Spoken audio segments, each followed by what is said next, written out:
What I love about writing, so writing is one of my main hobbies because you really get to spread a message, and that's kind of what I want to do in life in general. I also really like art and theater for that main reason. You get to spread a specific message, whatever you want, but writing is so unique because you can choose what you want to say and you can express it through your words, and there are so many different ways to say what you're feeling, and you can use words to your advantage to really spread a message to people. Scholastic's a really great opportunity to share what you believe and share yourself and to the world. And it's not about winning, it's not about, getting anything. It's really about letting yourself express your thoughts and your feelings and your ideas in different forms, like poetry, or if it be poetry or short story or dramatic script, whatever it is. It's really about spreading a message.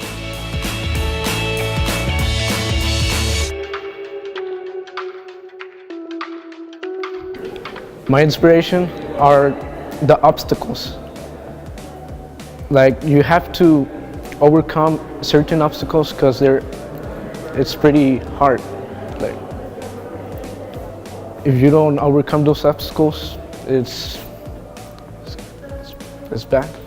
And also, I got that inspiration from all the artists that I've known since high school and academies.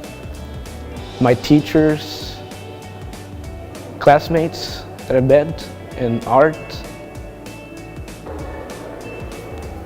Looking at the face, maybe hard stuff, like future stuff that he wants to do, that he thinks that he can do it, but he can't. He really can overcome them.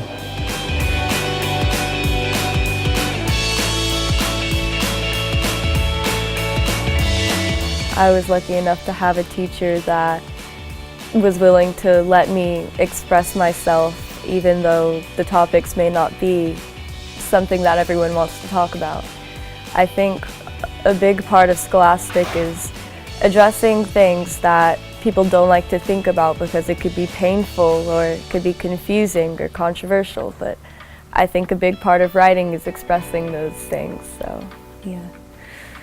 I struggled with an eating disorder, so I decided to address it just by writing, because that's what I do. And I wrote a letter to anorexia, just about the process of how it took over my life and then the process of how I kicked it out of my life. The piece actually took me about 8 minutes to write, and I sent it to my mom first, and she had some of her friends take a look at it, some English teachers, to edit it, but none of them really had much to say, because I think that when you have something so important to talk about, there's not much editing that can be done. It should be raw and it should come right from the heart, and that's what I did. So I think that's why I got recognized, because when you read it you can tell that all those emotions are real, and they all occur in the heart and not the brain, and that's what you should write with, the heart.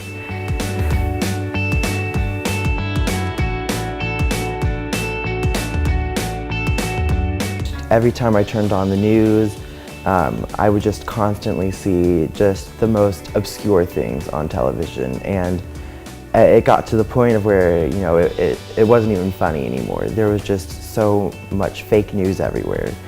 And so at that point, I started becoming interested in finding out exactly when this fake news came about. And being that we were writing that research paper at the time, we could choose the topic of our choice. I decided to write about the fake news, which I titled Intellectual Prostitution in America. Not a lot of people actually take the time to fact check everything that they're reading. And that's an issue. So I think that when you have the truth in these newspapers, for those people who don't feel like fact checking what they read, it makes them well informed, even if they don't realize it. And so just having that sense of truth in your paper, or in your movie, your writing, your magazine, anything like that, it elevates your writing, and I would say it validates you as a writer, because, you know, a lot of people get emotional when they're writing, and while that's not a problem in itself, it might turn into very slanted views, and you remove that aspect of truth, which at the end of the day, that's the whole point of journalism. It's to report on world events, but with factual context. And so you can't call yourself a journalist if you're not going to report on the truth. And that's, yeah.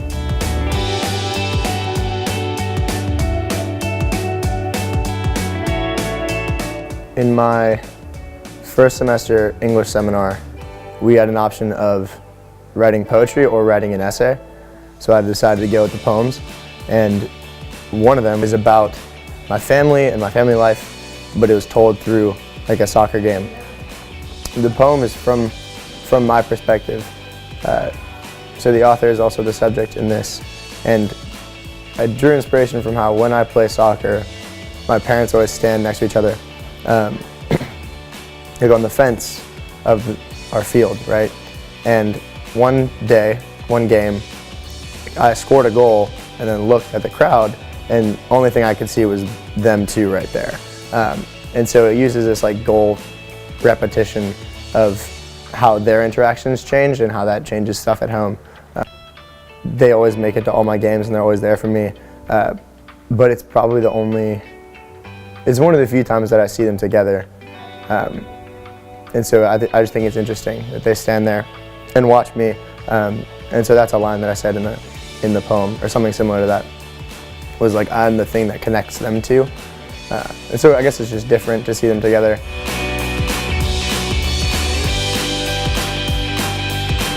I like being able to express my feelings and emotions into the piece and making it able to come together, and so I could express it to someone else. I feel like if I draw it, it means more to me instead of just having a picture of it. To see people struggle, losing their homes and everything, and I was able to capture that emotion in my piece and be able to transfer it into a physical copy of it. It was great. I would like to keep on doing more art and be able to make people feel great when they see my art.